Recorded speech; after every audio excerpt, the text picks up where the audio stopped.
Today's episode focuses on the realities of hybrid teaching. Teacher Tennille Johnston reflects on the real struggles, challenges, and quality of education in school year 2020 through 2021. Her words reflect the honesty of a hard year of teaching and what many of us would say, including me, is the hardest year of our careers. But take a listen to episode 745, What Really Happened in Hybrid Classrooms During the Pandemic. And then let me know on Twitter or contact me some other way and let me know if you agree. I'd love to hear your stories. Thank you, Advancement Courses, for sponsoring today's show. Stay tuned at the end of the show to learn about 21 hot topics for summer 2021 and for how you can save 20% on your professional development this summer. Welcome to the 10-Minute Teacher Podcast, hosted by author, educator, speaker, and mom, the Cool Cat teacher, Vicki Davis. Today, we're talking with Tennille Johnston, a remarkable 10-year science teacher in Texas. Now, Tennille, today we're going to reflect on the hybrid learning approach, which you're in Texas, so you've been doing this the whole school year, 2020 to 2021. And we're recording this the end of April. So how are you doing and how are you managing? I actually am doing pretty well. I was already using technology a lot in my classes, and so I think that allowed me to transition pretty easily. There are some teachers that I know who weren't using technology as much to begin with, so it's been a little bit more difficult for them. I was trying to incorporate more of like a personalized learning approach already in my classroom, and so I could use a lot of the resources that I had already had. So for me, it wasn't that bad. Okay, so I've done some hybrid teaching, but I'll tell you, it's hard because do you divide your time between the face-to-face and the online, or do you actually try to multitask and focus on both at the same time? What are some of the most important teaching pedagogies that you're like, okay, this is what you've got to do?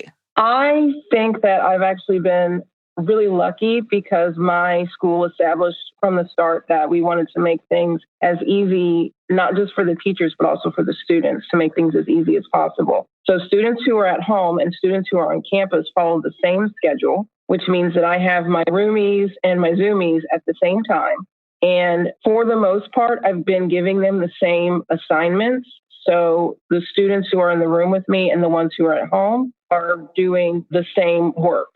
I've been using a lot of virtual labs so that they're having the same experience and they're able to do those explorations, because normally I do a lot of hands-on stuff, but unfortunately the times being what they are, you don't want kids passing things around or touching things. So I tried to find online labs and digital labs that were as close to the kind of thing that I would give them in class normally. Another thing that I'm doing a lot of is looking at data.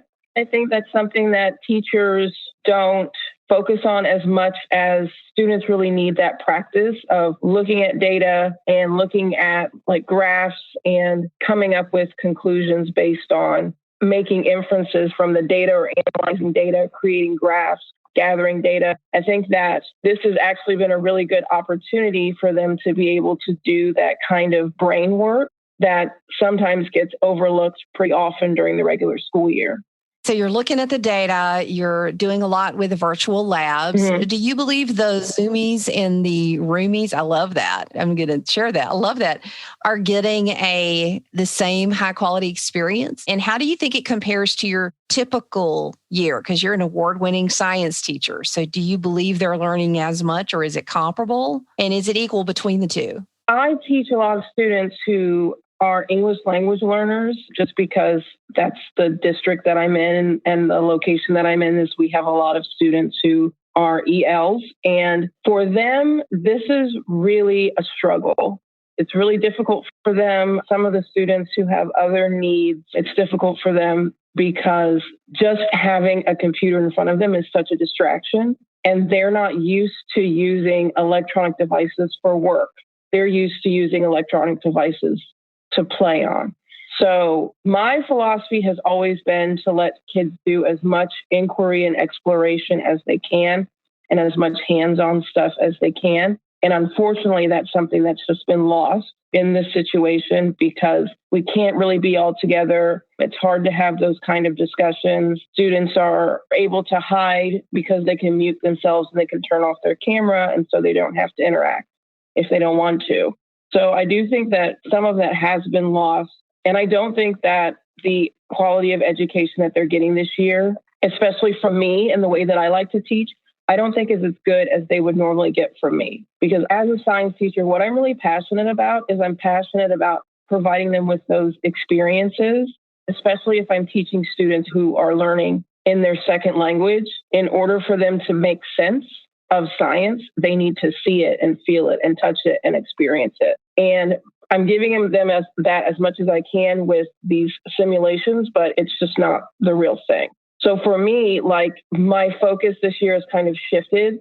So instead of focusing so much on learning, and I mean, I want them to learn, but instead of trying to make it just as close to normal, I've also been incorporating a lot of like social emotional learning. I do a lot of emotional check-ins with them. My focus this year has shifted more on them being safe than it has been on them attaining as much knowledge as possible.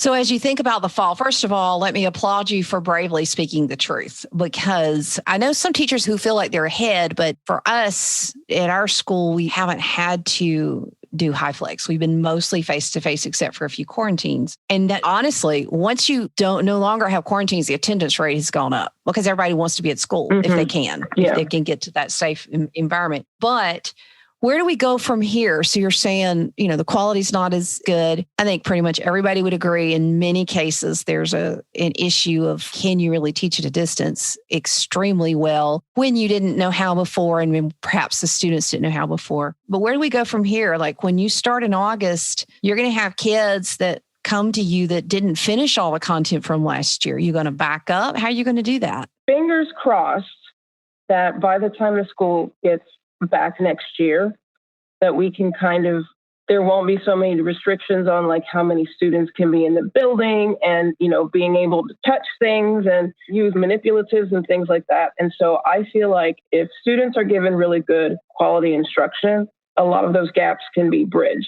And a lot of people look at it and they're just teaching like standard by standard by standard. And in that case, that's where people are getting really concerned about, well, these standards weren't covered, or these students are missing out. They're missing out on a year. They're missing out on 2 years. They're missing all of these standards. And people are getting bogged down by the concept of teaching these standards for students to be able to pass all these standardized tests. So in Texas, in the state of Texas, our standards are set up with process skills and content skills. And the content skills are the things that are on the state test, the STAR. But the process skills are things like reading graphs, collecting data, analyzing the data and coming to conclusions that are based on it, knowing how to do lab safely, knowing how to handle the equipment, things like that. And those process skills are the skills that are going to benefit them their whole life. So I think that when we come back to school, there needs to be kind of a switch in the focus of they didn't learn X, Y, Z, and so we have to catch them up. Well, if we teach them how to learn, then they will be able to catch up on their own. You know what I mean? Like, what should be the focus of what we are teaching them? Should it be, they didn't learn about food webs last year? Or should it be, if I teach them how to analyze a diagram, they can look at a diagram of a food web and they can answer questions about it. And then I don't have to teach them about food webs, if that makes sense. The hard thing is I listened to you talk about, we didn't cover the standards, so that, they won't do well on the standardized test. There is nothing standard about the year we've just had. Absolutely. Hopefully we'll never have to do this again, but who knows, right? So here you've got this wildly unique year, and you're talking to, I could just see a little kid, try, how they have the little squares and the triangles and little circles, and they have to learn how to fit it through the hole. And you'll see that child who has a little plus, and they're trying to cram that plus into the little square, and it's just not going to fit. And they don't understand why it doesn't fit. Well, it doesn't fit because it doesn't match. Right. So we've just got a unique time. And I think that as educators like you and many other educators continue to speak up and say, hey, we are doing our job. It's not that anybody is being slack anywhere. It's our kids have had trauma, parents have had trauma, homes have struggled, kids have struggled, and we're going to have to do something unique. Maybe we can reinvent learning. As we finish up, what if you could go to Washington, D.C. today, or if you could go to your capital there in Texas today and say, politicians, this is what we need to do to help every child be able to do the best they can when they go back to school, what would you say as you testified? I would say, honestly, that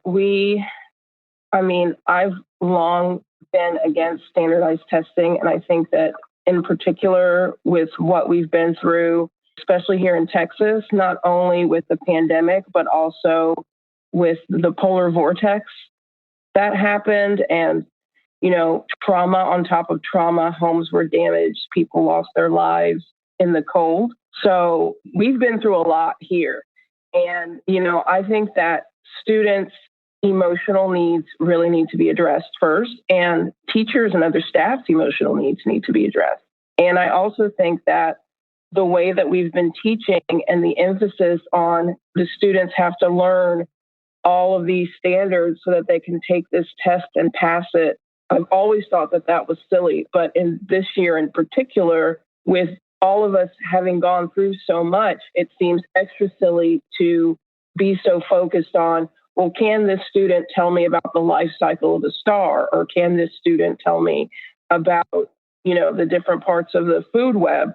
Well, this student just survived a pandemic and a deep freeze, they've had more things to worry about than food webs, So this year in particular, I think, and for the future, that we need to get rid of the tests and we need to shift our focus more toward students learning through doing. A lot of my background and a lot of my passion is doing inquiry-based, maker-based, project-based, so that the learning becomes relevant and the students find the relevance in the learning and they care about it, but also that they're learning by doing, that they're actually doing things and they're learning by getting their hands dirty.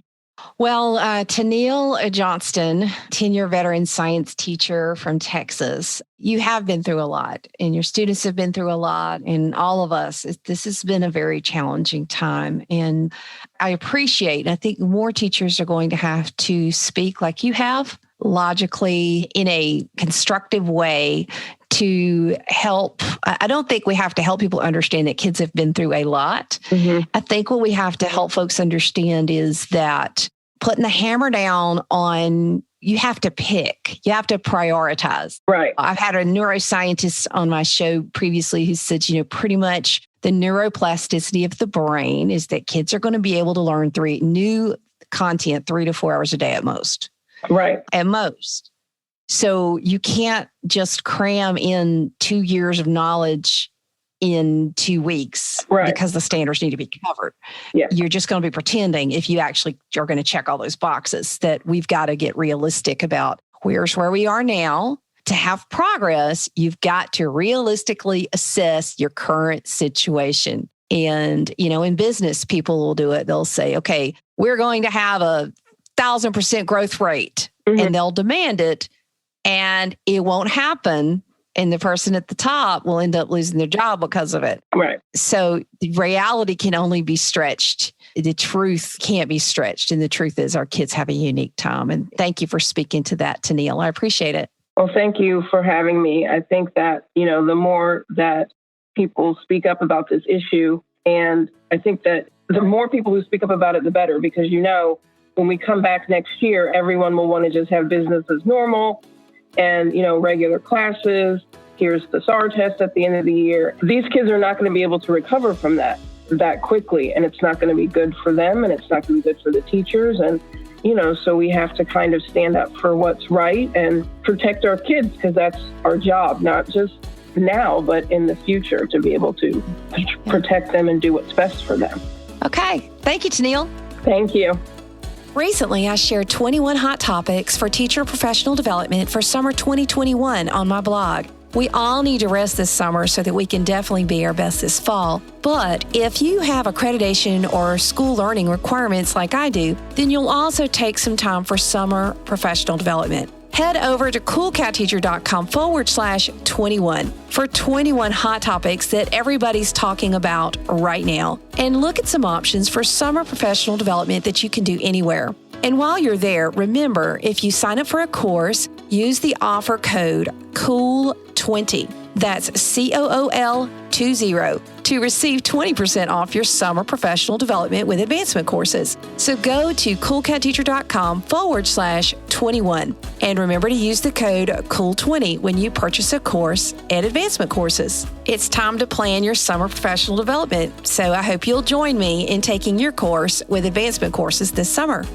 If you enjoyed today's 10-Minute Teacher podcast, why not subscribe on iTunes? You can also catch up with Vicki on Twitter at CoolCatTeacher or level up and learn with her blogs and free resources at coolcatteacher.com. Thanks for listening.